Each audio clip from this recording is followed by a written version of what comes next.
ให้สบายดีนี้หาวสาวลูกเนาะวันนี้มาพบกับบ่าวหินนะคือวันนี้บ่าวหินจะลงนาเกี่ยวข้าวนะนี่ทางหลังนี่เลยนาเนาะบรรยากาศกะอยู่งามนี่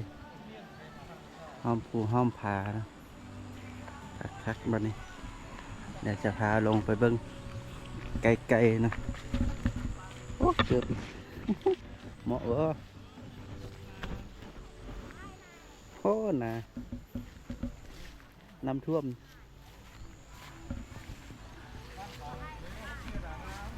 เข้ากระล่มเลยตายคัก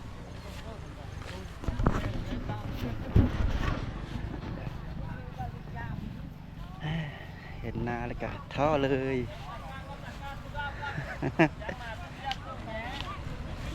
โอ้อายเพิ่นเอิ้นหาแล้ว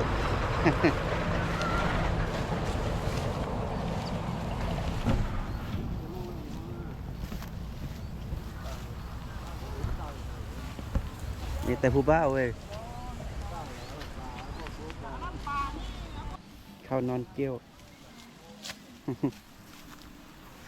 ไปเริ่มจากบนใด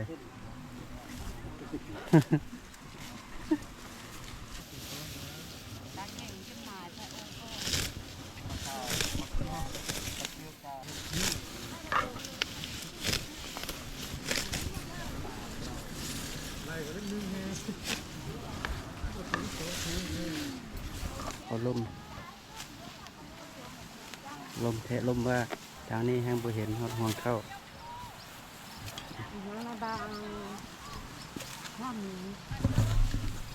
ไปให้ต่อไปสัญญาสันบาง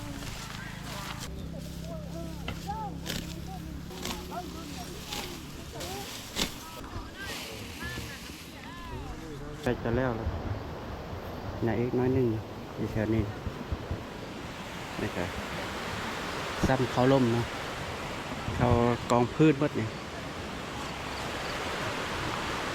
บรรยากาศตอนนี้ก็แบบลมเย็นๆนะดีแต่ว่าฟ้าโบแดดนะฟ้าโบแดดแล้วก็บ่ร้อนหลายก็เลยมีลมพัดเย็นนะเพราะว่าช่วงนี้เป็นช่วงยามหนาวเนาะ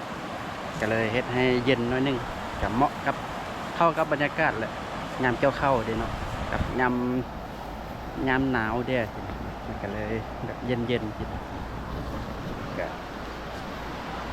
ข้างๆนี่เป็นลำห้วยนะตะนั่นก็เป็นทุ่งนาเนาะเพิ่นก็ยังเกี่ยวข้าวอยู่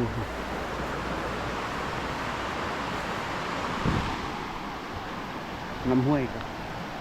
พักเลยแต่ก่อนมันไม่ได้ลึกแบบนี้เลย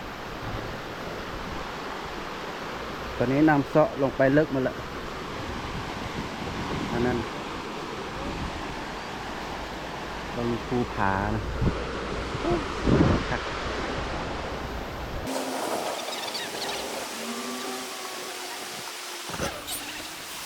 คือข้าวนานี่กับโบแมนข้าวนาบ่ฮีนดอก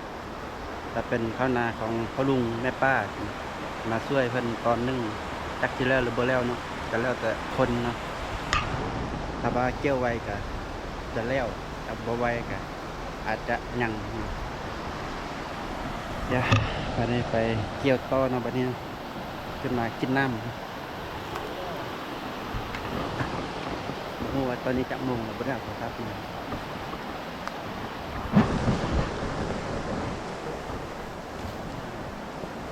ทางนั้นสุดเลย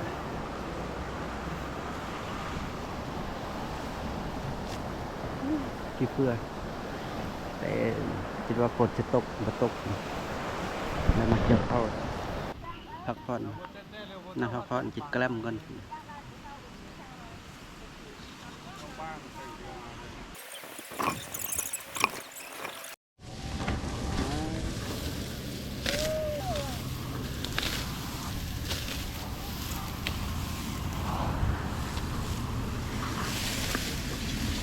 เรียบร้อยนะ